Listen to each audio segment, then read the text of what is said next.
Salut YouTube et bienvenue dans cette nouvelle vidéo de la colo d'été de Devenir EJE et aujourd'hui on va parler de l'entretien d'embauche et comment le préparer. Mais avant ça, le concept de cette colo d'été, c'est 2 vidéos courtes par semaine tout l'été pour te partager des conseils et des astuces utiles en formation d'éducateur de jeunes enfants. Si tu veux réussir les sélections d'admission et toi aussi entrer en formation d'éducateur de jeunes enfants, j'ai créé une prépa en ligne pour t'accompagner toute l'année et t'aider à réussir ces sélections. La rentrée dans la prépa aura lieu début octobre et d'ici là, si tu as envie de recevoir des conseils et des informations exclusives sur les sélections, sur la préparation, tu peux t'inscrire gratuitement à la liste d'attente de la prépa. Ça ne t'engage à rien pour la suite et c'est gratuit et ça te permettra de recevoir plein de conseils, donc je te mets le lien dans la description. Alors dans la vidéo d'aujourd'hui, on va parler de comment bien préparer un entretien d'embauche. Je vais pas aborder tout le process qui est nécessaire pour décrocher un entretien d'embauche, pour postuler, etc.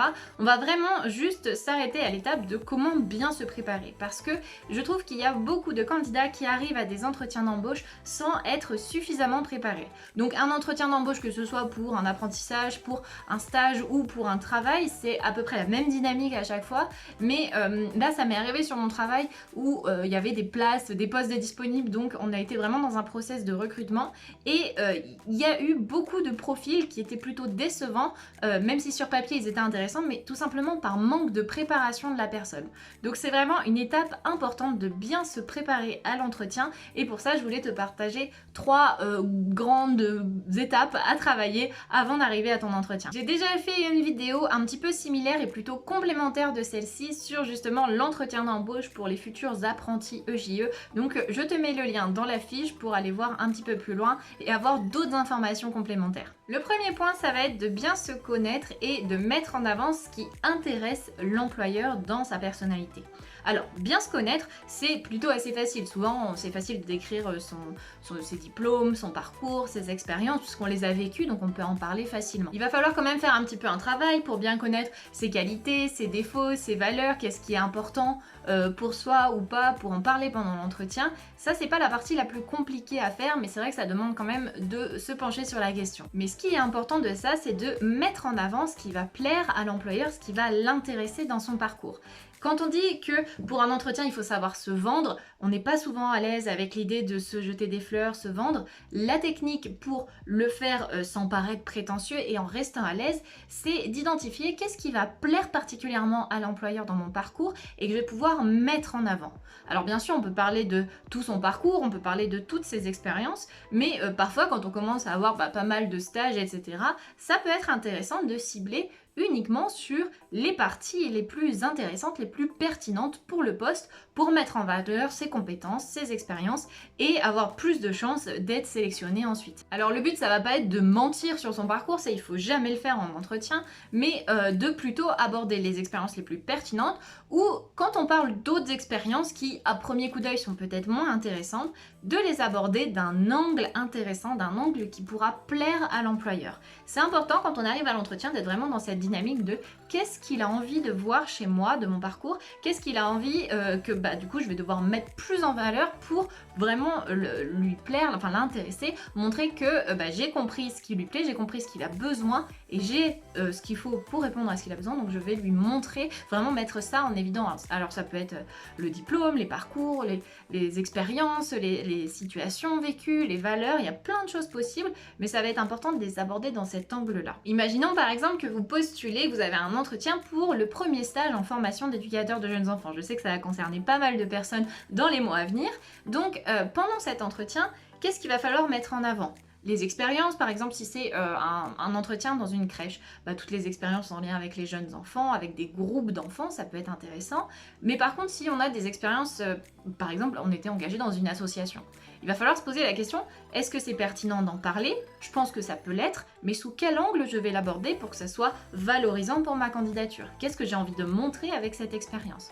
Et peut-être que toutes les passions qu'on a, c'est peut-être pas les sujets les plus pertinents à aborder pendant cet entretien. Si ça l'est, pourquoi pas l'aborder, mais si ça l'est moins, peut-être juste l'évoquer sans avoir à creuser dessus. C'est ça que je veux dire dans le sens, choisir quels éléments de son parcours on va mettre en valeur pour convaincre l'employeur.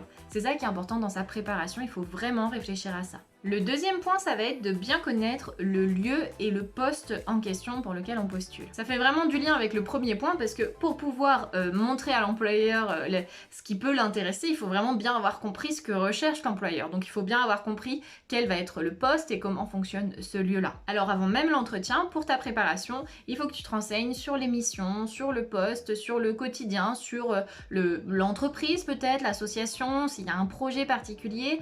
Toi, quels sont tes objectifs, quelles sont tes possibilités d'évolution peut-être, et de faire vraiment un point sur tout ce lieu, cet établissement, comment il fonctionne et quel est le poste. Et puis ça va être aussi important, pas seulement pour être recruté, mais aussi pour toi, pour savoir si ce lieu-là te plaît vraiment, va vraiment te correspondre, si tu vas t'épanouir dans le travail là-bas. Je me suis rendu compte récemment qu'il y a vraiment beaucoup de candidats qui arrivent à un entretien sans vraiment savoir quel est le poste. Et je trouve ça un petit peu compliqué pour déjà pour le candidat, mais bien sûr aussi pour l'employeur. Ça donne vraiment pas une très bonne image et ça donne pas envie de recruter cette personne. Et si tu ne trouves pas toutes ces informations en faisant tes recherches, c'est pas très grave. Ce qui est important, c'est vraiment faire la recherche, et si tu ne trouves pas tes réponses, tu gardes les questions et tu pourras les poser pendant l'entretien. Ça va montrer que tu es motivé et que l'entretien est aussi là pour répondre à tes questions, pour voir si tu peux te projeter dans ce travail et si ce travail, ce stage va vraiment te plaire. Et du coup, ça c'est aussi une petite astuce qui va être intéressante si à la fin de l'entretien on te dit est-ce que vous avez des questions, si dans ces questions que tu avais fait tu n'as pas de réponse ou tu n'as pas eu les réponses pendant l'entretien, tu peux les amener. Donc ça peut être intéressant en faisant cette recherche de préparer des questions pertinentes que tu pourras poser pendant l'entretien. Donc voilà globalement pourquoi c'est important de bien connaître le lieu et le poste, à la fois pour pouvoir convaincre l'employeur et en même temps pour toi t'assurer que c'est bien un endroit où tu as envie de faire ton stage, où tu as envie de travailler. Le troisième point pour bien préparer ton entretien, c'est d'anticiper au maximum les questions de l'employeur. En quelques clics sur internet, si tu tapes questions entretien d'embauche, tu vas trouver une vingtaine de questions types qu'on va peut-être te poser. Alors peut-être qu'il ne les posera pas toutes, mais tu peux te préparer à répondre à ces questions, vraiment t'entraîner pour créer des réponses les plus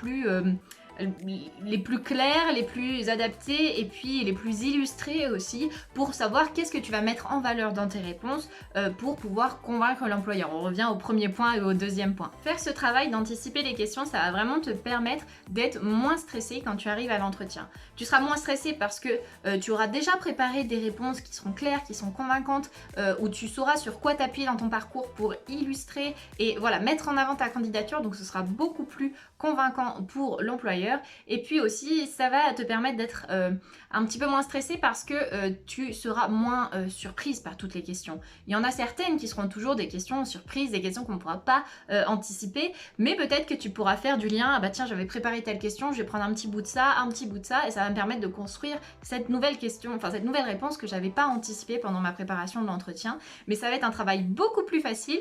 Globalement, en fait, tu vas préparer toutes les petites pièces de puzzle de tes réponses pour l'entretien, et au moment de l'entretien, tu n'as plus qu'à ressortir ces pièces que tu as déjà préparées en amont. Tu n'as pas besoin de tout créer du départ. Alors bien sûr, il y a toujours quelques questions surprises, mais globalement, ce sera beaucoup moins stressant pour toi. Donc voilà pour moi 3 grands points importants pour bien préparer un entretien, parce que décrocher un entretien d'embauche, un entretien pour un stage, pour un employeur, ça ne signifie pas que tu vas avoir le poste ensuite. Il y a vraiment souvent plusieurs candidats, il faut pouvoir se démarquer, ou il faut aussi que l'employeur soit serein dans le fait de te recruter. Donc il faut vraiment te préparer pour cet entretien, c'est vraiment indispensable. C'est vraiment un bon moyen de montrer ta motivation, ton implication et ton envie d'être recruté pour maximiser tes chances d'obtenir ce poste, ce stage, ce que tu as vraiment envie de faire pour ton projet professionnel. Pense à t'abonner à la chaîne pour recevoir les prochaines vidéos de la colo d'été de Devenir RJE, et je te souhaite de passer un bel été.